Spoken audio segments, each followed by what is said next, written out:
Seems like once NWA started to roll out, you didn't really hear about Arabian Prince. I bounced. I did Okay. the whole Shark Tank. I'm out. So what happened? Well, that album and the album before. So when we did the first records, we were already touring. We were already doing shows and all of that kind of stuff. And then we started working on Straight Outta Compton. During that whole time, I was always asking, like, dude, what's up on the money? You know what I mean? Because I was the only one in the group who actually had a solo career. Dre and Yella were under the Wrecking Crew. Alonzo. They never took care of the business. But I did my own business on my record. So I knew what royalties were, how much we should have been getting. And that first NWA thing blew up. You know what I mean? And I'm like, where's all that money? Like, and The first NWA thing you meant Straight Outta Compton, or do you well, mean? the NWA and the Posse, all of that stuff before, you know, that had sold, you know. Right. Was Jerry Heller part of that also? He had come in like right in that between stage, you know what I mean? Like between that and Straight Outta Compton, he had got in the mix. Okay. So he was running everything, and that's where it was like, we would go on tour, and this was my biggest, you know, beef. Like, one, we weren't seeing royalty statements. Two, we go out on tour to do a bunch of shows, and how it works when you go on tour, the promoter sends a deposit. So we just say if we got 10 shows, that the promoter would send half the money for those 10 shows up front. We go on tour, we would get the money from tour, but we would never see the deposit. And I'm like, well, that's our money too. That's not like some money that goes to Ruthless Records. No, that's our money. And every time I would ask, oh, talk to Eazy. Oh, talk to Jerry. We would never see that money. And it went on and on and on. So eventually I'm like, man, as a solo artist before, I stopped making my own records to do this group thing. It blew up. It was blowing up. We're not making money and we got hits. I made more money as a solo artist because at least I was getting my money direct. I might not sell 1 million copies, but all the money was coming to me, and I can't even get enough money to pay my rent or to pay my car payment because I got to go through these hoops back and forth, and you know, with Jerry and trying to figure out what was up with our money. Well, you hear different stories about Jerry. Some people say that Jerry ripped everybody off. Some people say that Jerry's the reason why there isn't an NWA. For example, Michelle A. said that Jerry took care of everybody. Jerry made sure that people had places to live, had cars, had money in their bank accounts, and so forth. Totally trusted Jerry because I saw how well he was taking care of, you know, everybody. We were kids from the ghetto. We were young kids. Yeah. You know, to me, he took us and he, you know, he embraced us. Well, my whole thing is this, and I'm a business person. I've always been, even when I was young, you know, like, I'm fair. Whatever is supposed to be mine, just give me mine. I ain't asking for more. I don't want yours. I don't want 10 times that. But the deal was when we started NWA and we started Ruthless Records, we were all supposed to share in Ruthless Records. Ruthless Records was our label. It wasn't Jerry's label.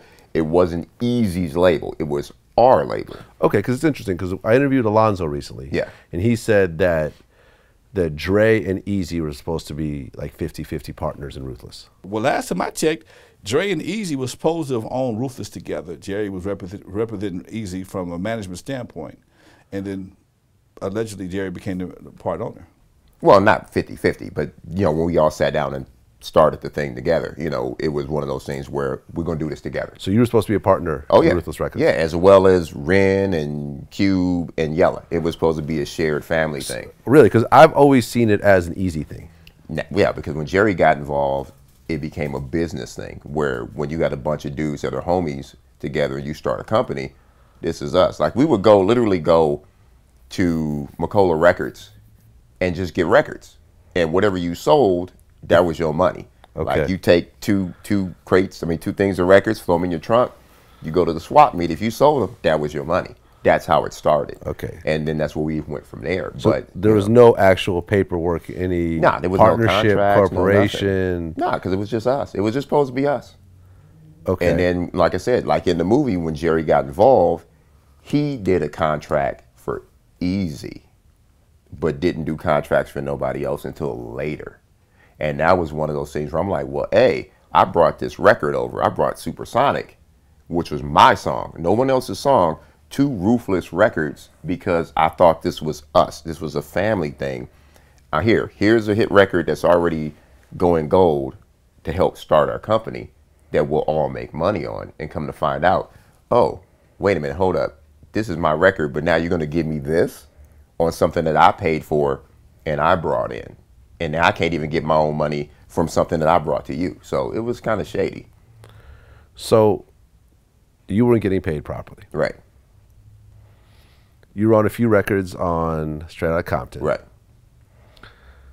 You didn't see any royalties or anything else like that off that album. No, not because you didn't have any paperwork. Yeah, nobody had paperwork at the time. Nobody had paperwork. So when that record came out, it was just selling and nobody knew anything. And I guess halfway through the movie, you see where he started giving people paperwork on here. Okay. You know. So were you on that tour, the Straight Outta Compton tour? I was on the first few shows of that tour. Okay. I remember we went out with LL Cool J. I did those.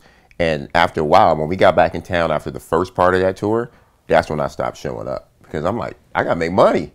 I'm tired of like asking for money. So were you the first NWA member to leave? Yeah.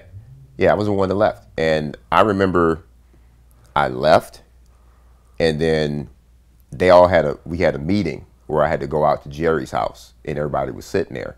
And it was just like a mutual thing, like I'm out. And for me, it was kind of like, man, y'all don't see this, huh? So I left and So this is interesting. So yeah.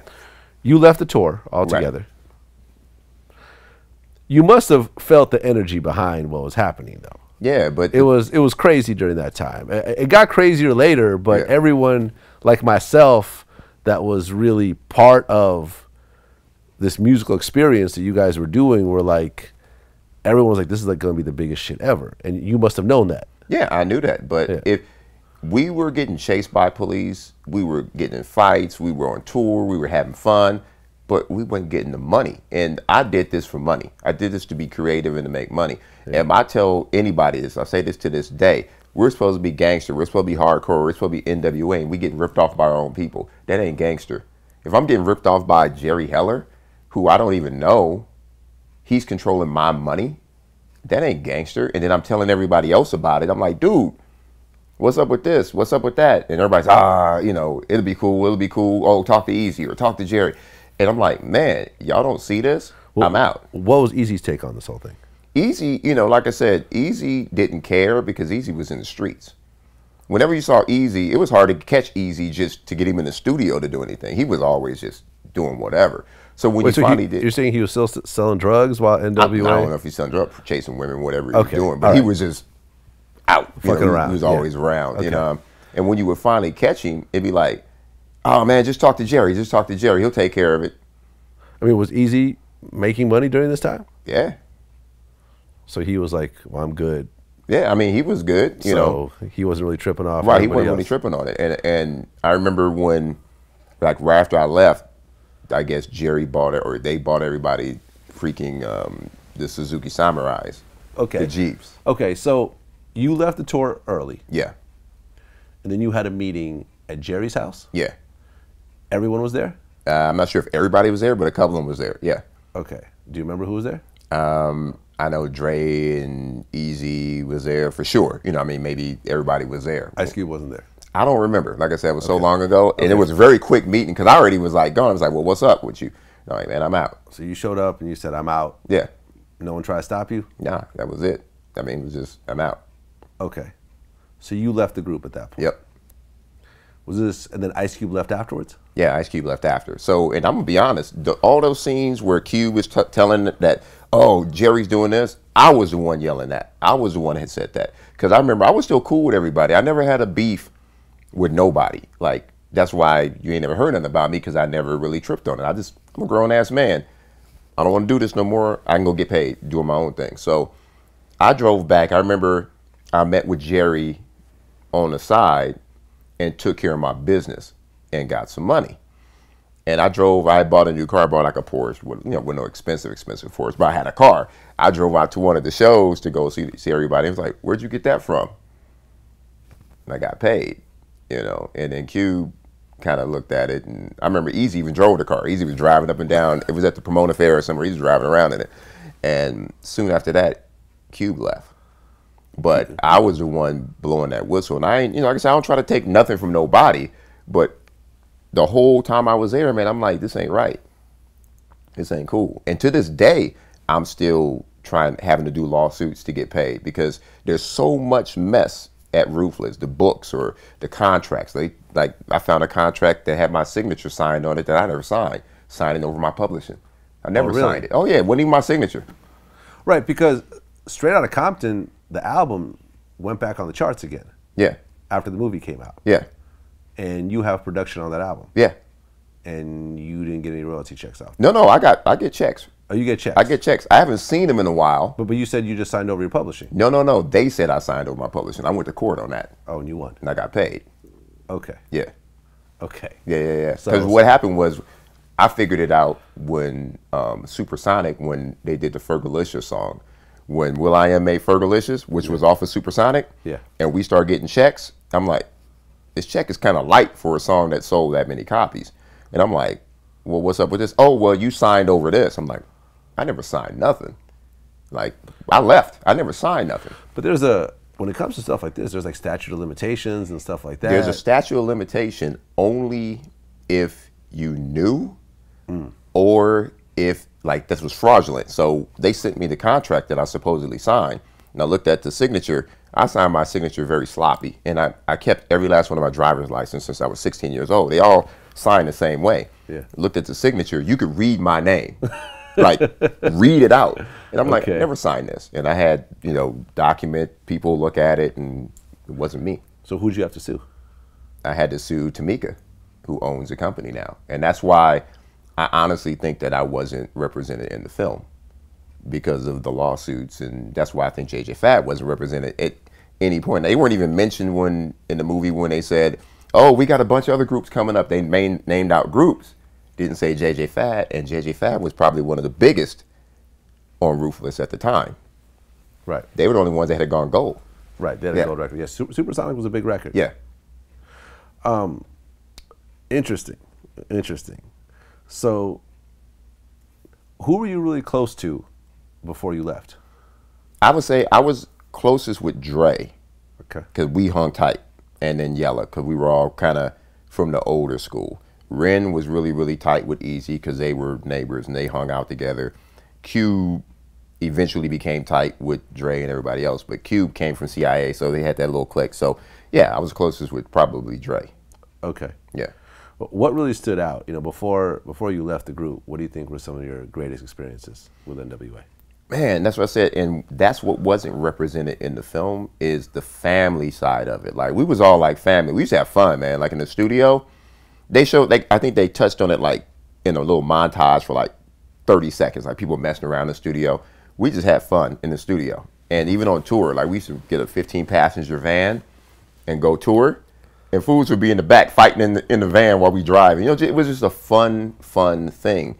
And like, even I think they didn't, and this is my personal opinion, somebody could yell at me, somebody can go talk shit about it, but I don't think they represented Eazy to his fullest. Eazy was always hardcore. He was fun, he was a clown, but they made him seem like he was so sensitive and like, almost crying when he saw the Chronic album and, all of those little things and getting beat up by Suge.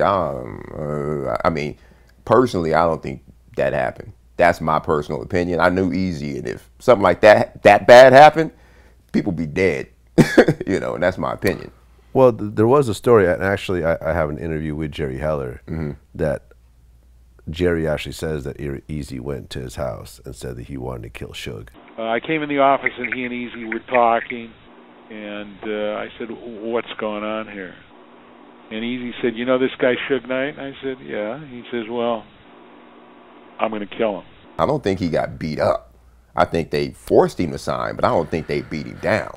I had heard, the story that I'd heard was they had like baseball bats and metal pipes. Yeah, I heard so that. forth. Yeah, I didn't hear about the beat up part. Yeah. Like when they was stomping him in the studio, I don't think that happened. And like I said, that's from what I hear from the people I know that was around at the time.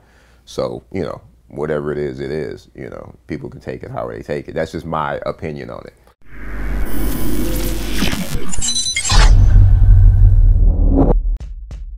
I think pedophiles are the scum of the fucking earth. I agree. I think pedophiles should be euthanized. Oh, like Kill him. Second of all, I'd have been like, holy shit. Right. Like the guy who I thought, if you look at over time, who probably is the greatest MC, I would say Jay-Z. I would now have to kick you down. Right. And well, my point is, and that's what I had to do with Drake, technically. Right.